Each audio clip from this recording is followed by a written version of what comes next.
a otra entrega de Sondeo como siempre. Es un programa de peso para un público que piensa. Hoy es viernes, se nos acaba la semana. Sí, bajo un clima candente, tanto político como el natural. Los índices de calor están altísimos donde quiera, pero también el político. Así es, el presidente llamó la atención a los aspirantes de su partido, que son funcionarios, están activando. Yo diría que los que estaban un poquito retrasados estaban arrancando, con la excepción de Guido Gómez Mazara, que se ha quedado, incluso No ha hecho... hicieron concentraciones, Víctor de Asa, Winton Arnott. Hasta Wellington arrancó también, que por cierto tenía una buena concurrencia en su acto. Pero bueno, Guido Gómez Mazara hizo, por cierto, unas críticas a esa posición, a esa actividad desempeñada, desarrollada por algunos compañeros que por demás son funcionarios. Y él tiene una posición, antes de que entremos al desarrollar la decisión del presidente, el tema de la decisión del presidente, es bueno escuchar a Guido, que ha sido insistente en este tema, y él ha criticado esa situación y de antemano ya había dicho en algún momento que el hecho de que una persona tuviera un cargo, que el cargo más bien no te hacía presidente, no te hacía candidato. No te hacía presidenciable. No te hacía presidenciable. Vamos a escuchar recientemente unas declaraciones del doctor Guido Gómez Mazara. Un político que está en campaña, y yo no hago campaña de Indotel, ni le pregunto a nadie con quién tiene simpatía ni nada de eso. Yo no puedo pasar toda mi vida diciendo una cosa para hacer otra después. Mira, el político que desde un cargo público hace campaña tiene dos riesgos.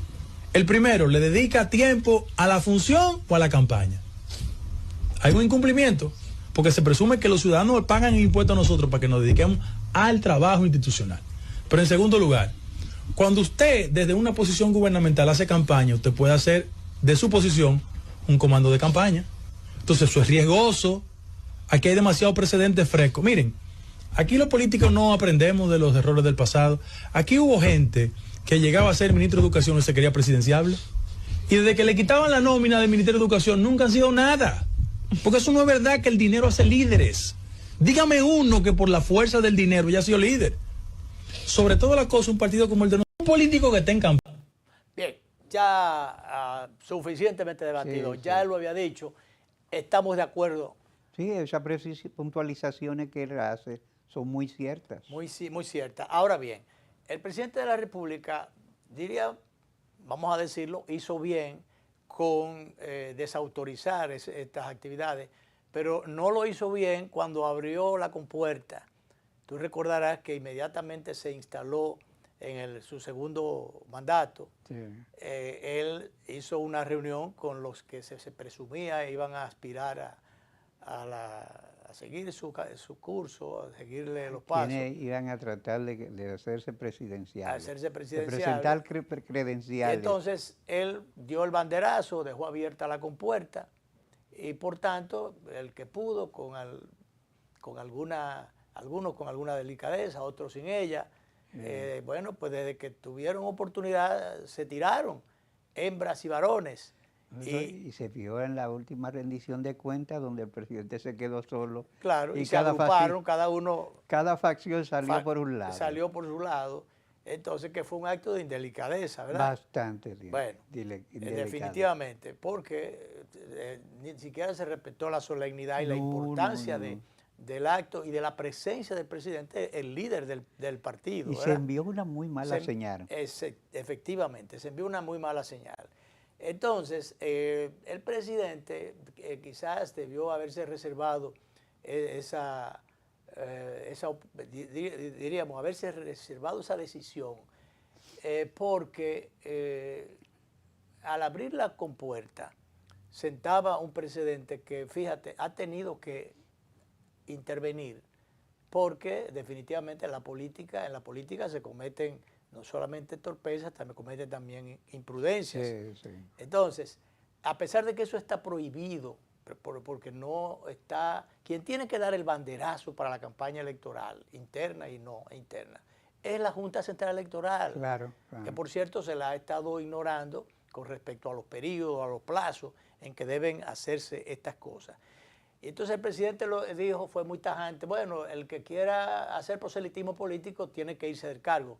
Pero yo creo que esto está de más, porque eso quien debió hablar no era el presidente, era un decreto. Un decreto. Un decreto. Mire, usted está en campaña, vamos y haberle dado la oportunidad hacer lo otra reunión. Lo felicito para que siga hacer otra reunión, ¿no? Podía ser, levanten la mano lo que quieran. ¿Quiénes de ustedes, como hay algunas señales, quiere aspirar, se quiere promover, me quiere seguir los pasos? Levante la mano. Entonces, cuando levante la mano, dice, bueno, entonces, ¿quién quiere seguir en la posición? Y entonces, escoger allí. Entonces, el que quería seguir la candidatura, la promoción de su candidatura, en techo cerrado, en lugares cerrados, o sea, en lugares bajo techo, no en la calle, porque esa parte de proselitismo está prohibido por la ley electoral. Entonces, el que no levantara la mano, bueno, entonces ese seguía en el cargo del otro, recibía su decreto y punto, no se hubiese llegado a este punto de ahora. De manera que, bueno, es mejor tarde que nunca. Así es. Pero el presidente lo hizo y vamos a ver ahora. De todas maneras, es probable que algunos de los precandidatos ya al no estar en campaña puedan llegar un tanto cansados. Es verdad que hasta ahora la mayoría han tenido un buen desempeño en las instituciones respectivas, pero algunos de esos aspirantes pudieran llegar cansados a la meta. Que tú sabes que a propósito de eso, en una enumeración que hizo el mismo presidente, no citó a Víctor de Asa, que está en la liga. Y él fue el que mandó una carta diciendo que él aspiraba. Que él aspiraba. Hizo su acto. Inmediatamente hizo su acto. Dice él que fue que las masas le pidieron. Que él no era él que se aspiraba, sino que a él lo aspiraban. Él está aspirando. Se ha dicho por ahí que no es bueno que uno aspire, sino que lo aspiren. Han dicho otros. Sí. Pero mira la ocurrencia. Bueno, pero antes de eso, todos respondieron al presidente que sí, que no había problema, que estaban de acuerdo y que aceptaban su decisión. Ajá, pero están de acuerdo. Ahora porque el presidente lo dice y porque además faltan 3 años, y todavía el presidente es el que tiene el bolígrafo para poder firmar el decreto en tal o cual dirección, ¿verdad? Pero resulta que entre los ya no presuntos, sino reales precandidatos o aspirantes, hay 2 damas, que las 2 llegaron a la posición.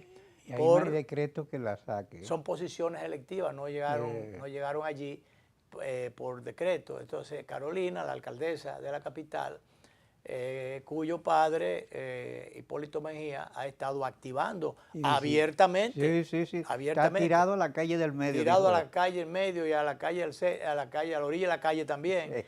Pero también la vicepresidente Raquel Peña. Designó jefe de campaña. Todo el que designó su jefe de campaña, el director de Promesa, que es un funcionario público que, por cierto, no sé si, porque allí hay alguna falencia todavía. Sí. Alguien decía por ahí que ni siquiera una aspirina aparecía en las farmacias populares. Se ha estado diciendo que Promesa no está en la mejor. No está prometiendo ni resolviendo muchas cosas. No, así es. Bueno, entonces, ¿qué resulta? Que ellos todos están de acuerdo, todos acogieron ahora, pero ellos no lo sabían, Danilo, no lo sabían. Sí. Entonces, dice aquí, vaya perla, le dice el Diario Libre justamente a Paliza, el presidente del partido, que tampoco lo sabía. Dice él ahora, es momento de gobernar, no de promover candidaturas. Celebro y comparto el mensaje del presidente de la República. Maña fuera que no lo celebre. No, pues usted es el presidente del partido que debió haber estado en eso y debió haber estado reiterando ese llamado a los precandidatos o a los aspirantes para que tuvieran la prudencia debida. Tú sabes que todos vieron bien el llamado del presidente, más bien lo acogieron.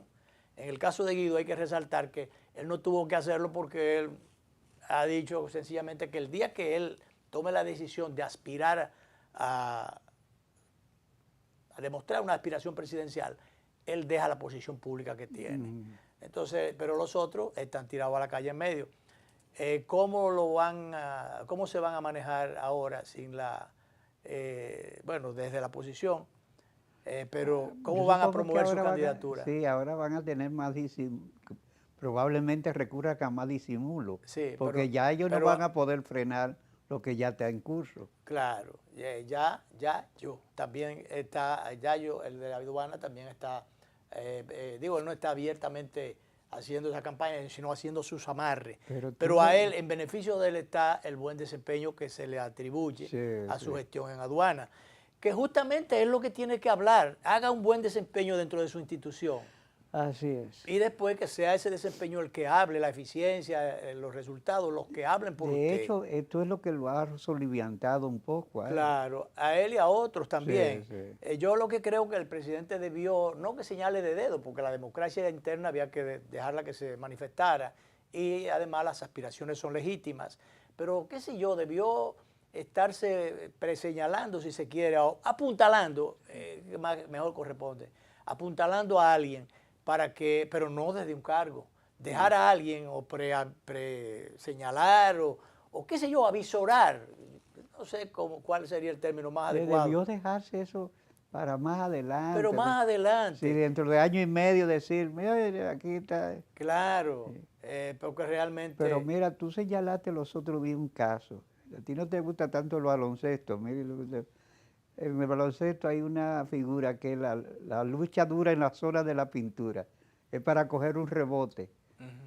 La lucha dura se está viendo. Esos rebotes son duros cuando... Se está viendo que él no se ha podido coger un diputado y me dicen que por la lucha de las facciones que cada uno quiere que sea uno de los de ellos. Tú sabes que también vi en días pasados, a propósito exactamente de eso que tú dices, vi a un dirigente quejarse de que había dentro de esas luchas internas y esos codazos que se estaban dando, o que se estaba dando una situación que si tú no eres de la tendencia mía, yo no te nombro, yo te hago la vida imposible, o qué sé yo. O sea, aquello como, o tú eres mío o está en contra mía, o está conmigo o en contra mía. O te vas de aquí. O te vas de aquí, algo así. Eso lo denunció un dirigente en días pasados. Yo no en ese momento no estaba para ver en eso, para haberlo capturado. No me acuerdo el nombre. Y habérselo guardado al director ahí, porque muy a propósito que hubiera venido eso hoy. Porque él estaba denunciando eso. Dice, no, esto es un asunto forcejeo, que si tú no eres de tal o cual precandidatura, entonces tú... Y acuérdate lo de la sindicatura de La Vega, que también fue difícil porque cada uno quería que fuera una de las de ellos. Yo lo que creo es que había gente que se estaba excediendo. Tú te preguntas, ¿qué hacía Carolina? Y desatendiendo sus funciones, porque ¿qué hacía Carolina por la frontera, por el muro fronterizo? Esa supervisión, más bien es el control, y supervisión. El control hay que dejárselo al CEFRON, a la soldadesca del CEFRON, ¿verdad? Y la supervisión al ministro de la Fuerza Armada, ¿verdad? Sí, el ministro de Defensa, al jefe del Ejército y mínimo al general Lee Ballester, director de Migración, que generalmente van en trilogía, van los tres, andan en esa zona, pero mínimo dejárselo de la parte de supervisión, dejársela a ellos. Pero la parte de la ejecución, vigilancia, la soldadesca del CEFRON. ¿Qué buscaba Carolina por el entorno del muro de la frontera? No tal muro, la verja. Sobre todo teniendo tanto que hacer aquí. La frágil verja de la frontera, ¿verdad? Entonces, sobre todo, como tú dices, con tantas cosas que hacer aquí, por lo mismo, dejando de hacer lo que estaban haciendo aquí. Creo que el acto de Wellington fue un jueves. Se supone que el jueves es día de trabajo. Es el anterior al viernes, que es el último día de trabajo de la semana. Y se hicieron puente porque estaban cansados por la... Hicieron puente. Sí. Digo yo, se cansaron por la actividad. Pero bien, llegó el llamado del presidente de todas maneras. Yo digo que tarde, pero seguro. ¿Verdad? Es mejor tarde que nunca. No sea una pose y todos acepten de verdad frenar una actividad que yo creo que es difícil, porque cuando ya esos caballos se sueltan. Claro. Y ellos lo hacen porque, sobre todo, porque como faltan 3 años, hay algunos que es por decreto que están allí. Porque si no, porque el liderazgo del presidente Abinader... Bueno, Luis, tú sabes que el lenguaje del tigueraje se ha llevado a la política. El que da adelante da 2 veces. Claro. Decían en los barrios cuando uno iba a pelear. ¿Y era verdad? Sí. ¿De verdad? Da tu primer trompón adelante. Director, vaya hacia adelante también y dele para allá.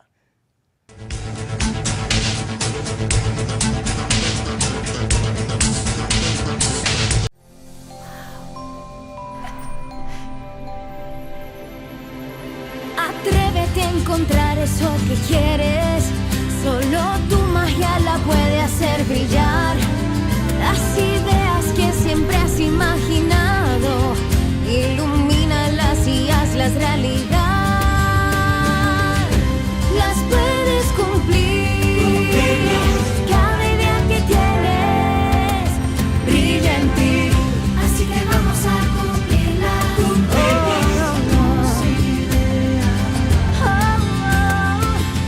Así que vamos a cumplir las ideas. Hay un lugar donde tus ideas se cumplen. Las puedes cumplir. El Banco de las Ideas, 60 años cumpliendo. Popular, a tu lado siempre. Tengan buen día. Ay, disculpa. Un nuevo Diego. diseño. Buen día, hermano. ¡Hey, buen día! Buen día, Que tenga buen día. no va buen día. Y este día mi Ay, no. Día difícil, ¿eh? te digo, y buen día. El día está bueno, va buen día.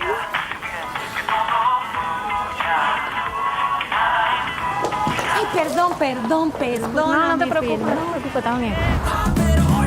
Amor, qué buen día tuve hoy. Tan bueno como el mío. Los buenos días los hacemos todos. Café Santo Domingo, 80 años haciendo los buenos días de los dominicanos. Buen día.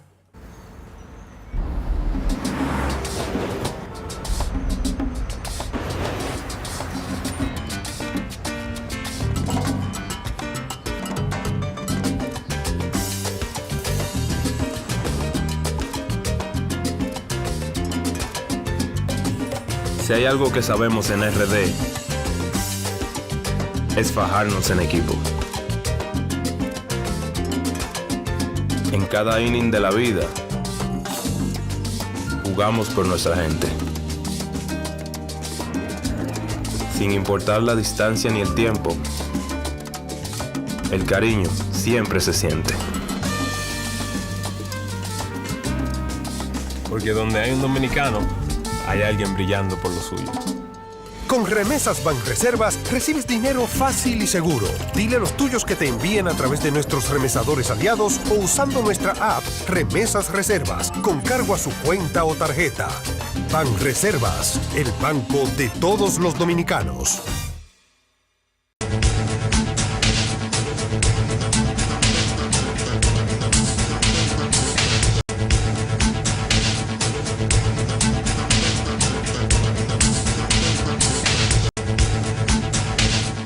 Hablando de política, en el PLD hay algunas cosas que no están claras. El único que está claro es Danilo, aunque sus cosas no estén claras. Sí, exacto, aunque bastante oscuro andan sus cosas. Sus cosas y sus pasos, ¿verdad? Sí. Sus traspiés bueno, políticos. él es un hombre oscuro. También. Sí. Bueno, de todas maneras, esto ha salido un dato nuevo. El espía le recoge en el día de hoy del periódico El Diario Libre. A mí me gusta siempre porque tiene siempre su picantico. Su picantico, aunque no sabroso, pero picantico al fin. Gloria Guerrero, la difunta, era la que hablaba de picantico y sabroso. Dice aquí la posible reaparición, o posible no, reaparición de Gonzalo. El post en su cuenta de X no pasó desapercibido. El exministro de Obras Públicas y ex candidato presidencial del PLD, Gonzalo Castillo, reapareció públicamente haciendo un llamado de unidad a la organización de la Estrella Amarilla y del Fondo Morado.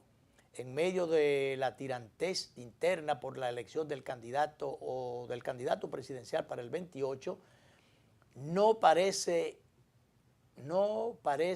coincidencia la reacción de Castillo, quien es visto por algunos como una opción para la boleta. ¿Será que Gonzalo lo intentará de nuevo? Mira, extraña, porque él en algún momento había dicho que él no volvería a aspirar. Mandó una carta. Incluso no quiso en el 24, ¿cómo fue? En el 24. Sí, el 24. No quiso aspirar, dijo que no iba a volver a aspirar.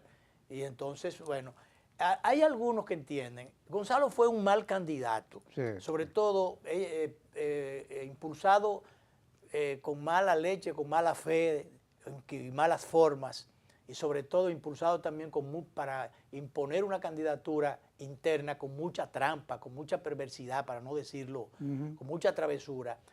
Y él fue un mal candidato, pero es posible que dentro de lo que hay ahora, algunos muy jóvenes y otros que aunque no son tan jóvenes, yo creo que no son tan buenos, es posible que Gonzalo internamente sea una línea o sea un buen candidato para el PLD.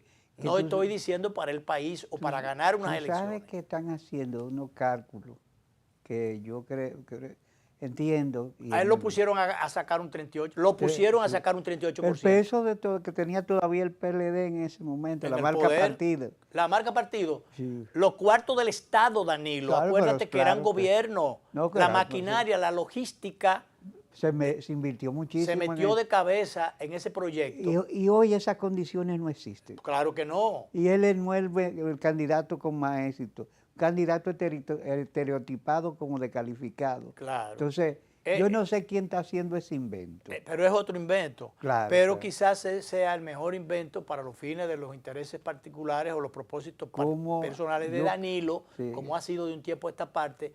Porque acuérdate que lo quisieron poner allí, porque como Danilo no podía ir, entonces, bueno, poner a un sí señor allí, o a alguien, quizás no sí señor, pero alguien que respondiera a él, que es lo mismo, ¿verdad? En la práctica. Igual que Abel, yo creo que si Abel tiene posibilidad de alguna vez, él debe guardarse un tiempo y esperar mejores momentos.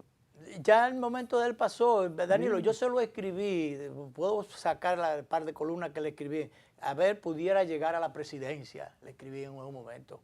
Claro, cuando él estaba aspirando, propuesto por el Partido de Liberación Dominicana, ¿tú te acuerdas? Sí. Entonces yo decía, él pudiera ser candidato ahora, si se la jugaba, si se salía de allí y si iba acompañando en la fórmula a Leonel Fernández. Claro. Ahí tenía más posibilidades. Porque de todas maneras, no era una persona ni confiable para la gente del PLD, porque él fue PLDista, pero era de la gente de Leonel.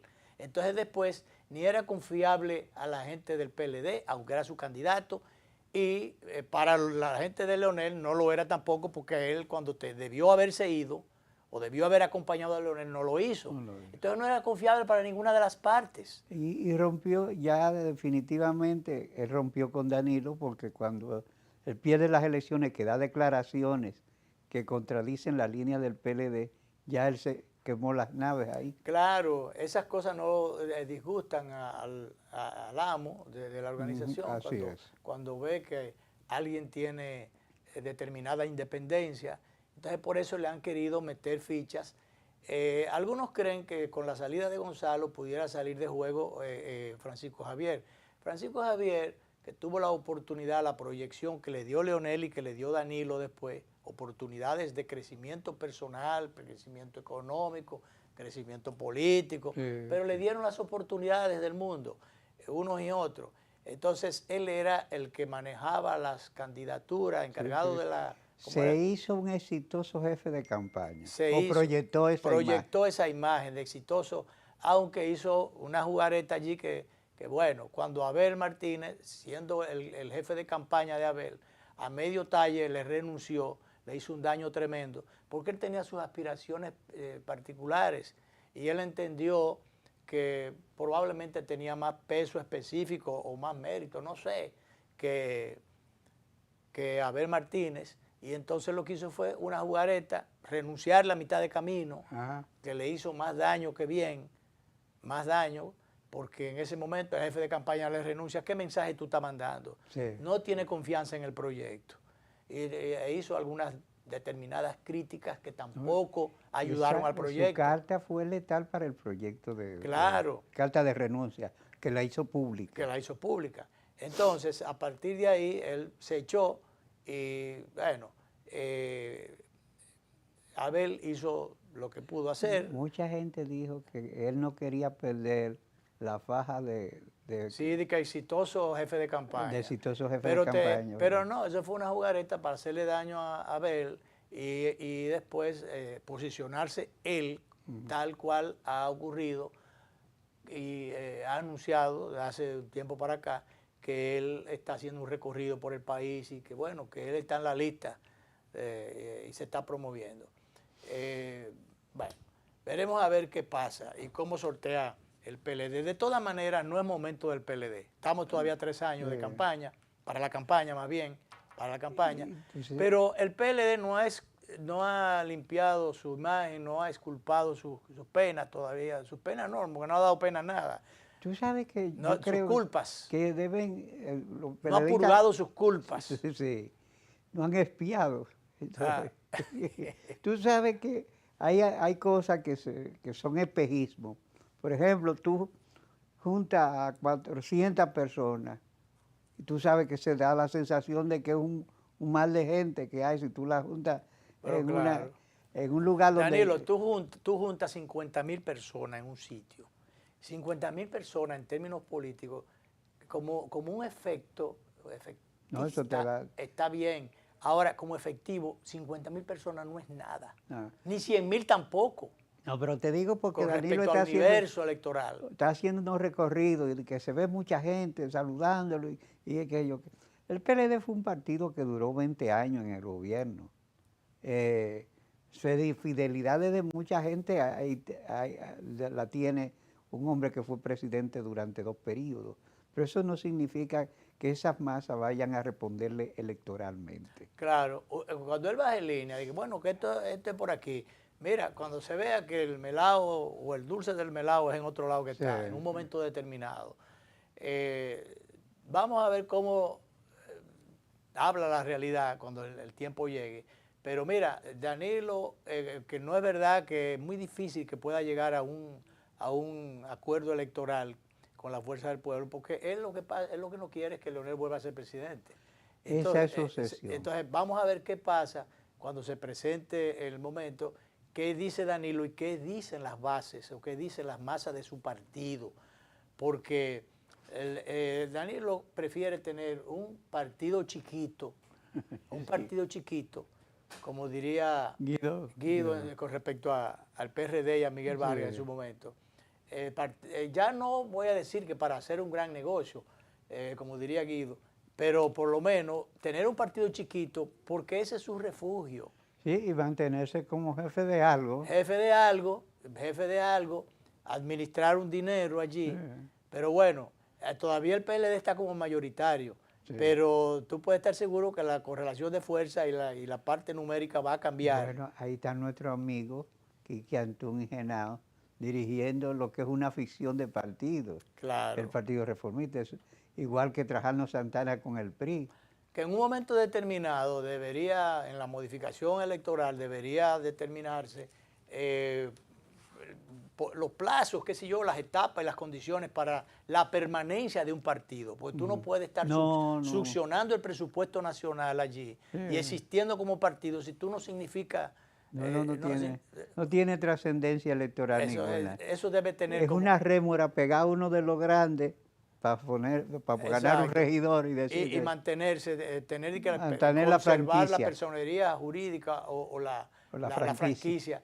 Eso es una barbaridad. Es una barbaridad. Debería haber, bueno, usted no llegó a estos parámetros, a estos niveles, entonces usted sale de circulación y que venga otro, cambie el nombre o lo que sea.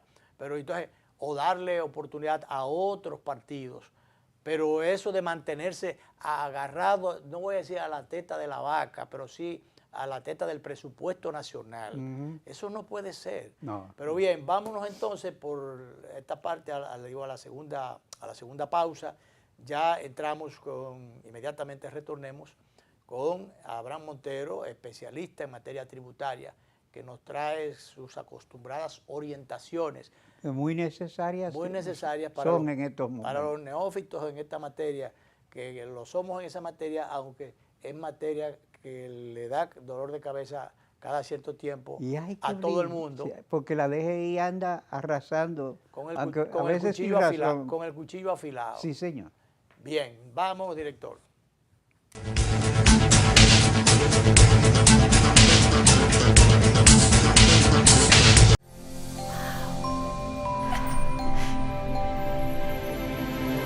Atrévete a encontrar eso que quieres.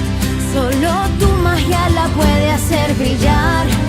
Las ideas que siempre has imaginado, ilumínalas y hazlas realidad. Las puedes cumplir. Cada idea que tienes brilla en ti. Así que vamos a cumplirla.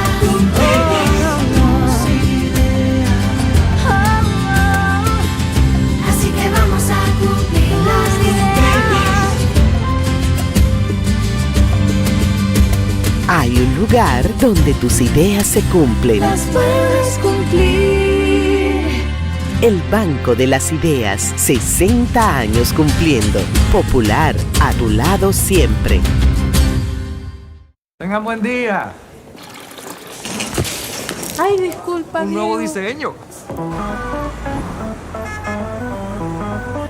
Buen día, hermano. ¡Hey, buen día! Buen día. Que tenga buen día. No va buen día. Y este día mi Ay, no. Día difícil, ¿eh? te digo. Y buen día. El día está bueno, va buen día.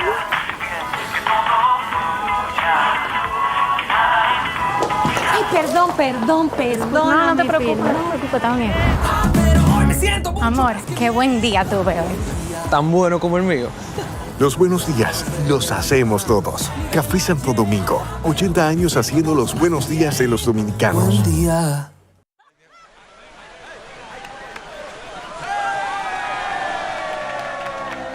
Hemos dado tantos pasos, hemos hecho sueños realidad. En cada esquina de esta tierra, ¡Nueva Nueva York! vemos toda la felicidad. Oh, oh, oh. Siempre le damos para allá. Equipo que no se rinde, gente buena que da más. En cada esquina de esta bella tierra, la solidaridad es nuestro aliento. Extendiendo la mano, construyendo nuestros sueños.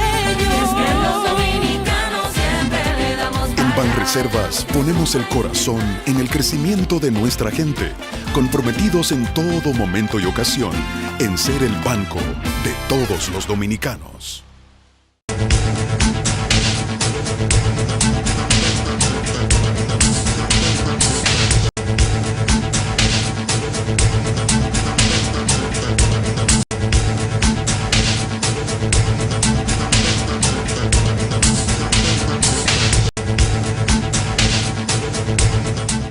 Bueno, ya tenemos y damos la bienvenida a Abraham Montero por aquí, especialista en materia tributaria, como bien habíamos avanzado, como conocemos ya, porque él ha estado con nosotros por aquí anteriormente, y no está con más frecuencia por la culpa de él, no de nosotros, ¿verdad? Sí. Porque lo esperamos a cada rato por aquí. Porque es un técnico que conoce su asunto y tiene facilidad de posesión. Así es, lo que nos trae hoy de nuevo es las notificaciones de la DGI y los tipos de notificaciones. De manera que, bienvenido Abraham de nuevo, el escenario es todo suyo. Muchas gracias, don Luis.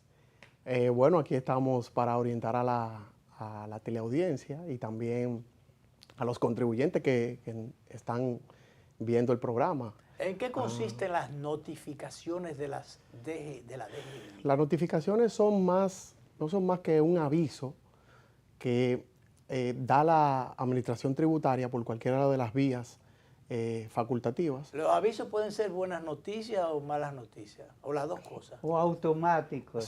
Hay avisos automáticos que tienen que ver con ese aviso de que viene una presentación de una declaración jurada. Entonces, automáticamente se notifica. Sí, esos son alertas para que la gente esté al tanto de que, por ejemplo, el 15 se paga el anticipo. Que el 20 recordatorio, más bien. Un recordatorio, efectivamente. Esas notificaciones normalmente se reciben por correo electrónico y no tienen ese componente de búsqueda No es de tan fiscalización para presionar de manera específica. Correctamente, sino que son notificaciones. Pero esos recordatorios son buenos porque, te lo digo como usuario, yo diría, a mí te lo digo por ejemplo, a veces el servicio telefónico, el servicio más bien las fechas, porque tú sabes que tiene que pagar el teléfono, que tiene que pagar la energía, pero las fechas a veces te sorprende cuando te cortan el servicio. Claro.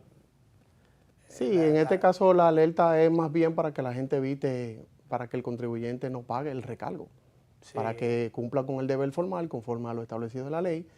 Y ese es parte del compromiso que tiene la DGI para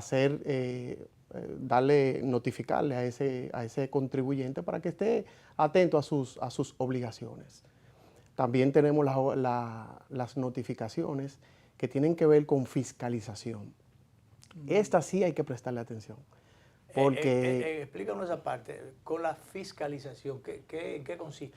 Normalmente hay dos tipos, perdón, antes de llegar a la de fiscalización, hay un tipo que es el informativo, hay otro tipo que es la de control de contribuyentes, que tiene que ver con esa exigencia de un pago que usted no tiene al día, o con una presentación de una declaración que usted no tiene. Va dirigida directamente. Sí, esa va dirigida directamente, va focalizada al contribuyente y no llega por correo, sino que llega por un aviso, por una carta que se puede entregar físicamente, o por una carta establecida por la misma oficina virtual, que el mismo contribuyente puede abrir esa notificación, obviamente, inmediatamente se abre. Que no tienen exactamente la disciplina.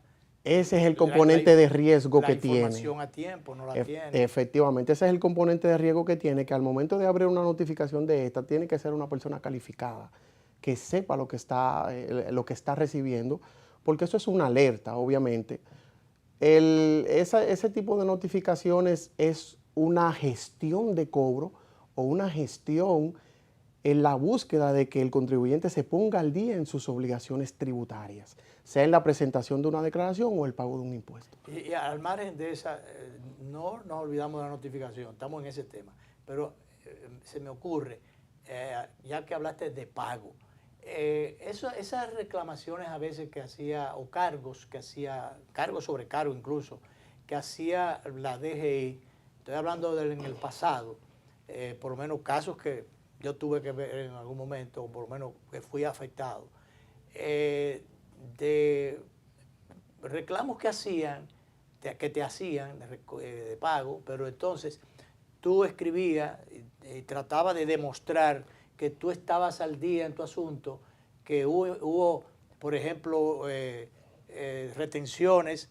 que hizo en el manejo publicitario, por ejemplo, que la publicitaria tenía que la parte que correspondía, te hacía las retenciones, pero tenía que pagarla a ella, pero no lo hizo. Y entonces te cargaban a ti eso. Sí. Entonces, tú mandabas la carta, como me pasó a mí en algún momento, y tú recordarás en algún momento. Claro. Entonces se le mandó especificando la factura tal y tal y tal y tal y tal cosa y todo esto.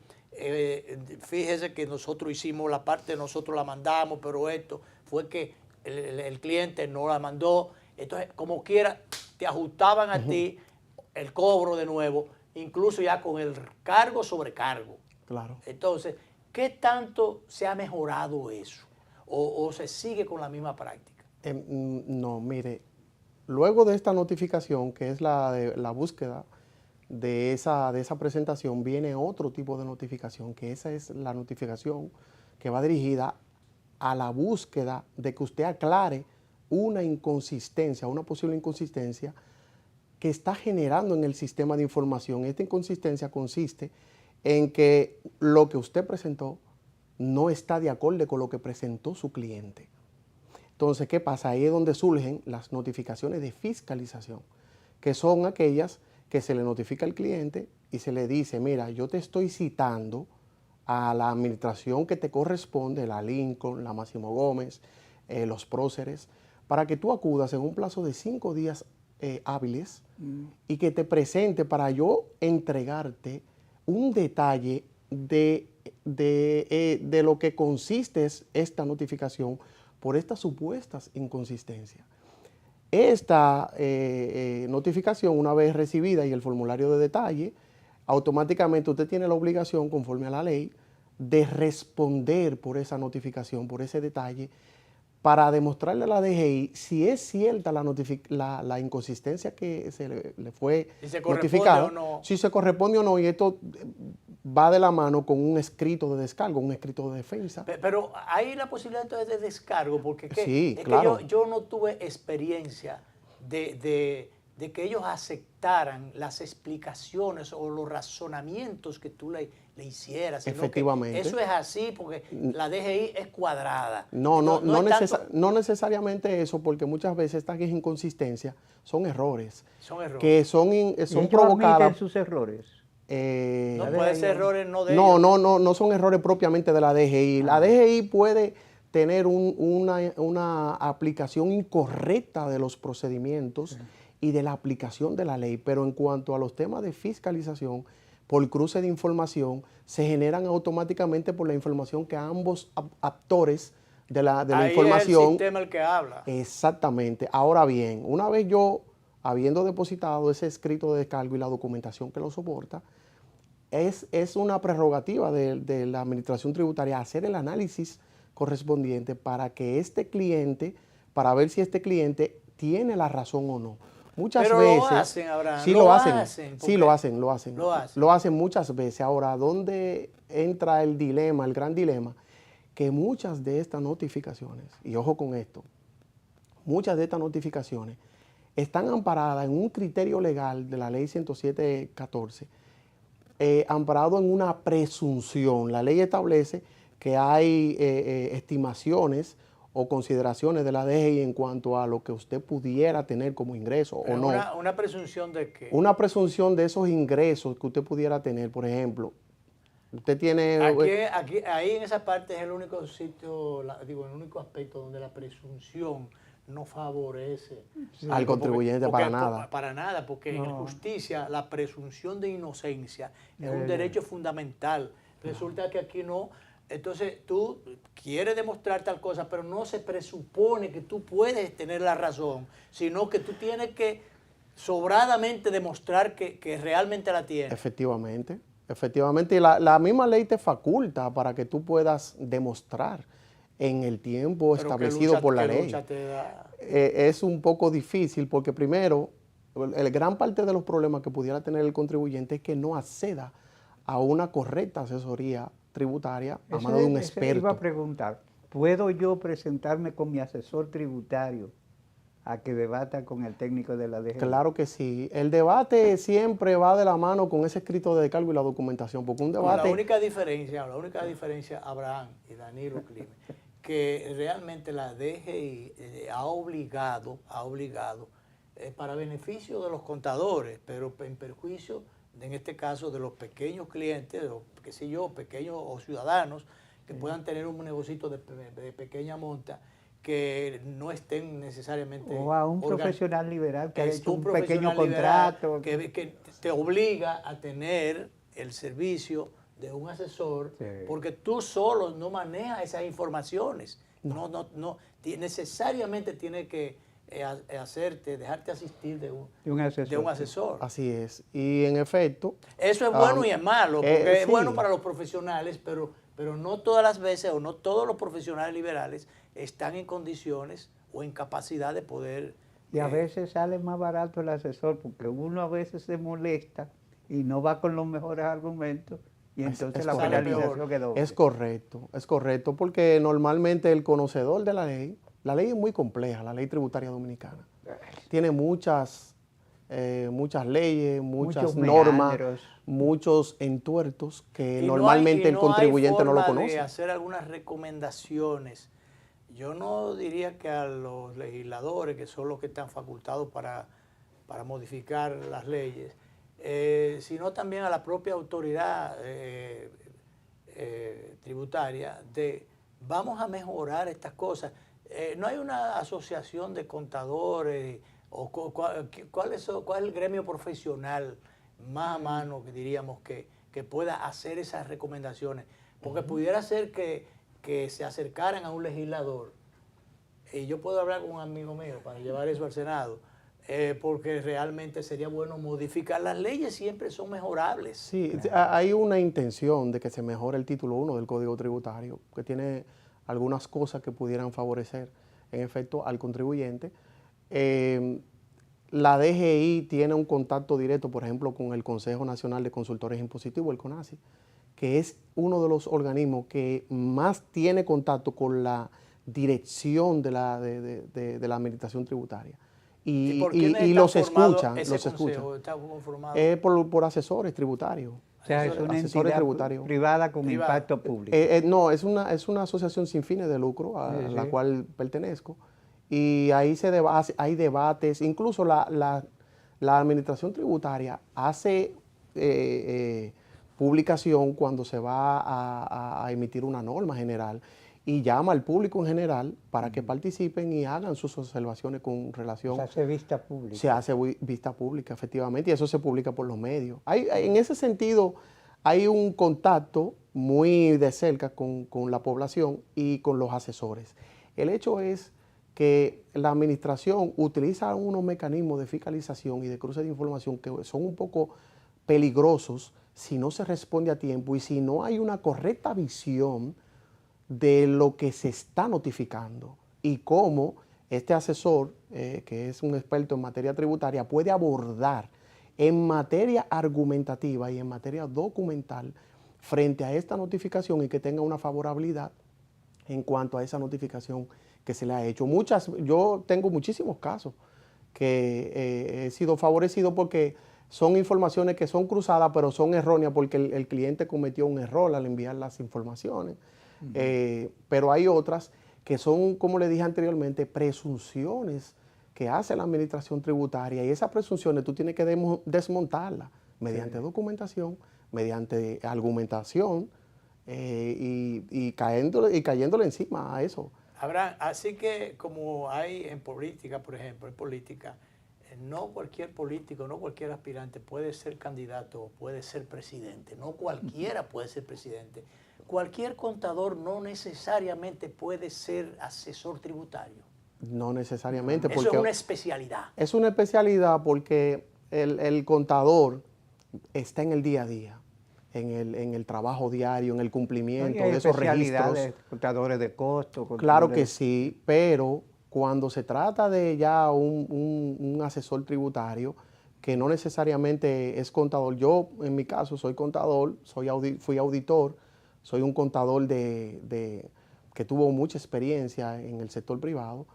Y a mí me es más fácil tener un entendimiento de los procesos frente a la administración tributaria en cuanto a la parte tributaria amarrada a esa parte contable. Es mucho más fácil, pero cuando un contador está en el día a día, no está involucrado realmente con ese quehacer, con esa ley, con esa modificación. La administración tributaria es un mundo complejo. Muy complejo realmente. Yo no le recomendaría a una persona que está formándose y que está creciendo, siempre debe de ir de la mano con un asesor tributario. Esa es la recomendación siempre para evitar situaciones que le puedan degenerar en impuestos que no necesariamente tenga que pagar ese contribuyente, sino que por una correcta asesoría pueda tener una eficiencia en ese sentido. ¿Qué otro tipo de notificaciones? Sí, efectivamente. Tenemos la notificación, esa es la notificación de escritorio en la que usted se acerca a un fiscalizador y le demuestra, pero hay una... ¿Es fácil el acceso a un fiscalizador? Sí, totalmente. Es abierto. Una especie de ventanilla abierta. Sí, totalmente. Coge un turno y... Totalmente. Está abierto al público. público. Se llega a la DGI, se coge un turno ¿cuál es el mecanismo? Y ese fiscalizador, obviamente, si usted tiene las calidades de representación o si usted es socio, usted demuestra una copia de su cédula. ¿Y si usted es solo? Entonces, también. Socio, si es solo. Si es solo, puede también ir a solicitar cualquier información. Compañía de único dueño. Totalmente. Pero normalmente lo que las personas utilizan es la representación de un asesor que vaya y entienda lo que se le está hablando, porque muchas veces el empresario o ese emprendedor no sabe necesariamente lo que está recibiendo. Entonces, por el otro lado, tenemos las notificaciones de auditoría de campo, que son las notificaciones que le llegan de que a usted le van a hacer una revisión exhaustiva de sus libros de contabilidad. y de todo el proceso de contabilidad a fin de determinar si usted está bien o está mal. Eso es prácticamente una intervención, entonces, una intervención total, del organismo tributario. Totalmente. Hay una persona que le llega una notificación a usted diciéndole los señores fulano de tal son representantes de la DGI y van a estar asistiéndole en una fiscalización de campo. Por lo tanto, necesitamos que ustedes le proporcionen todas las informaciones disponibles que ustedes tengan y que él solicite a fin de aclarar ciertas inquietudes que tenemos con relación a sus informaciones tributarias que fueron declaradas en tiempos anteriores. Eso dura mucho tiempo, siempre hay que ir de la mano de un asesor tributario porque ahí es un poco difícil. Hay que darle acceso a todos los libros. Totalmente, totalmente. No hay, y obviamente... A todos los libros si los tiene, si no tiene libros. No, si lo tiene, hay criterio, hay un criterio legal para ese tipo de condiciones. Se supone, la ley establece que usted tiene que tener el registro contable obligatorio. Cuando usted es una persona jurídica establecida conforme a los criterios de ley. Por lo tanto, eso le hace ya, le da un poquito se le pone un poquito de obligación de que usted tiene que llevar registros contables a fin de que si hay una intervención que sea más fácil para la administración tributaria ver las informaciones que usted tiene de su negocio y no tenga que estar haciendo presunciones. Ahí es donde viene el gran dilema, porque la ley dice que si usted no tiene registro contable, usted es pasivo de una multa. Esa es la verdad.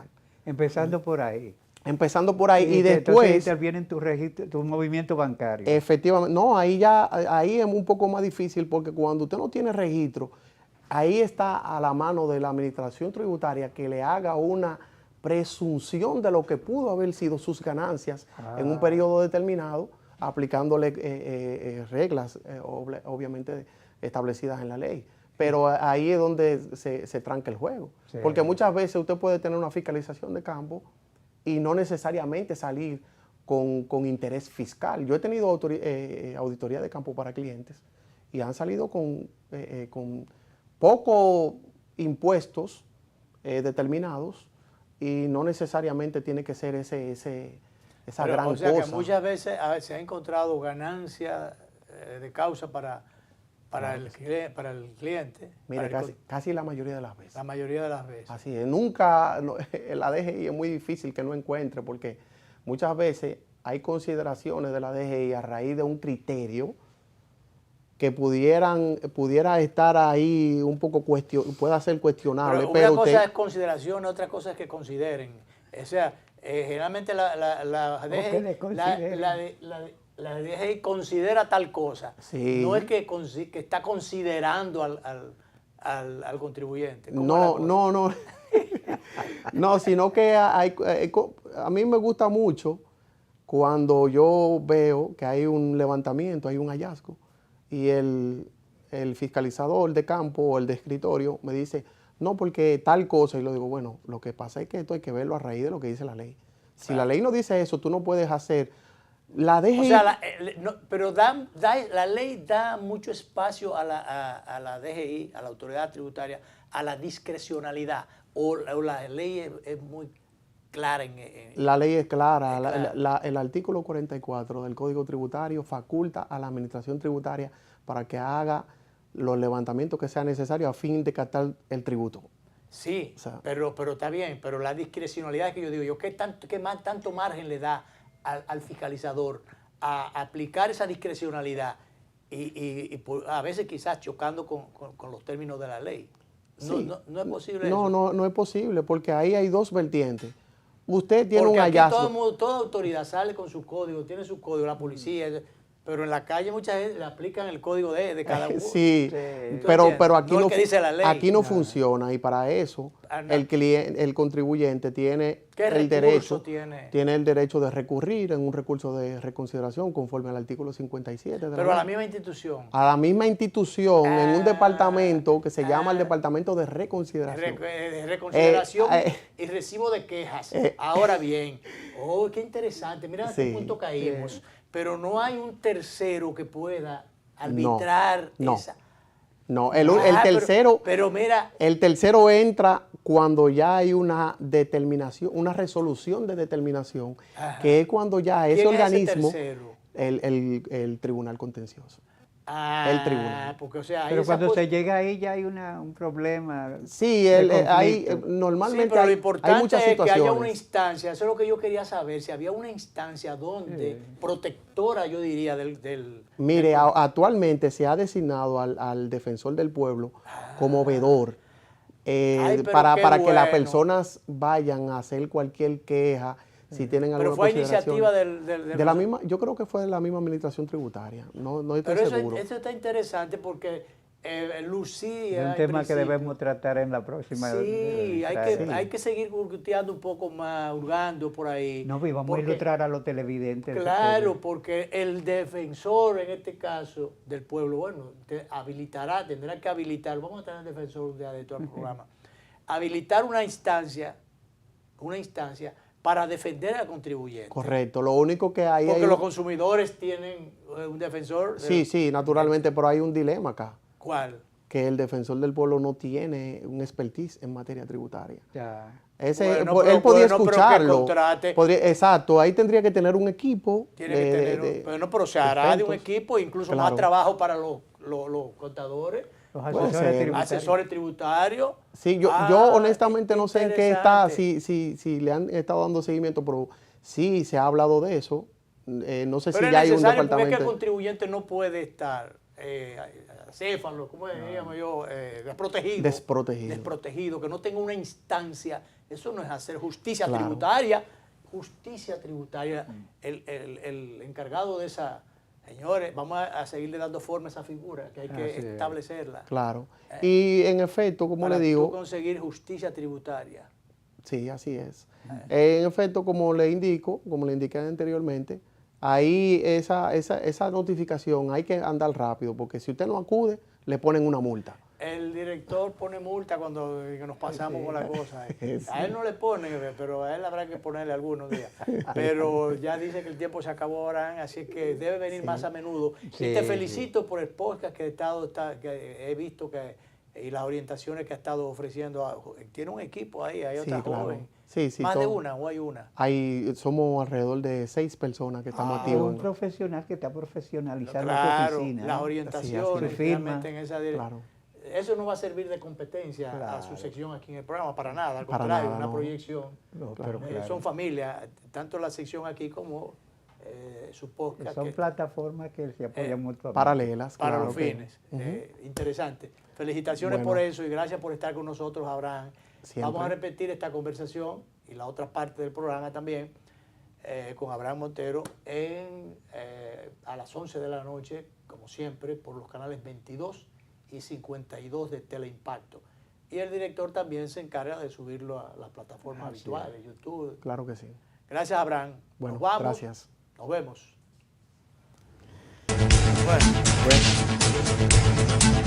Bueno.